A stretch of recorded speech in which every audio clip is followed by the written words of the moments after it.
السلام علیکم۔ پاکستانیوں کے لیے سعودی عرب کی طرف سے ایک اور اچھی خبر۔ سعودی عرب نے اقامہ، دوبارہ داخلے اور وزٹ ویزوں کی میعاد میں 31 جنوری کے بعد 10 دن تک بڑھا دیے ہیں۔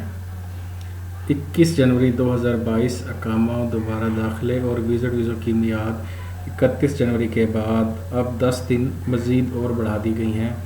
سعودی گزٹ کی رپورٹ کے مطابق سعودی عرب نے اقامتی اجازت نامے، اقامہ اور غیر ملکیوں کے ایگزٹ اور ری انٹری ویزے کے ساتھ ساتھ وزٹ ویزوں کی میعاد میں 31 جنوری کے بعد 10 دن خود بخود توسیع کے احکامات جاری کر دیے ہیں۔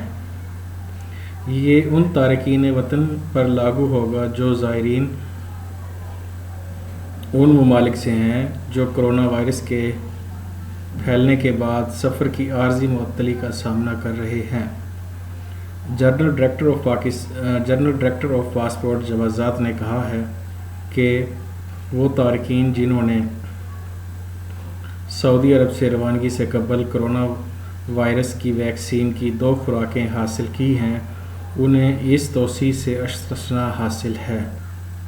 ڈیڈ لائن سے فائدہ اٹھانے کے خواہشمندوں کے سوالات کا جوابات دیتے ہوئے جوازات نے زور دیا ہے کہ اقامہ اور ایگزٹ اور ری انٹری ویزے کی میعاد میں توسیع کا کام نیشنل انفارمیشن سینٹر کے تعاون سے خود بخود کیا جا رہا ہے، اور مزید کہا گیا ہے کہ توسیع کے لیے جوازات کے محکموں سے رابطہ کرنے کی ضرورت نہیں۔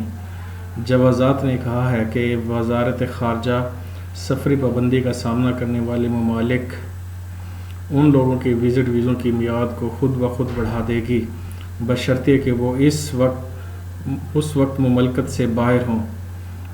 31 جنوری کے بعد 10 دن تک یہ قابل ذکر ہے کہ ایگزٹ اور ری انٹری ویزا کی مدت سفر کے لیے جاری ہونے کی تاریخ سے 3 ماہ کے لیے درست ہے، اگر مہینوں کے حساب سے، جیسا کہ 60، 90 اور 120 دنوں میں بیان کی گئی ہے، اور ویزا کی مدت کا حساب اسی سے کیا جائے گا۔ سفر کی تاریخ اگر مدت دونوں میں بتائی گئی ہے یا پہلے واپسی ہے تو اس کا حساب ویزے کی اجراء کی تاریخ سے کیا جائے گا۔ یہ تھی اب تک کی ہماری ویڈیو سعودی عرب کے حوالے سے۔ اگر آپ کو ہماری یہ ویڈیو پسند آئے تو ہمارے YouTube channel educational and jobs update کو ضرور سبسکرائب کریں، لائک کریں اور شیئر کریں۔ بیل آئیکن کا بٹن ضرور پریس کیجئے گا تاکہ ہر نئے آنے والی ویڈیو آپ کو فوراً ملتی رہے۔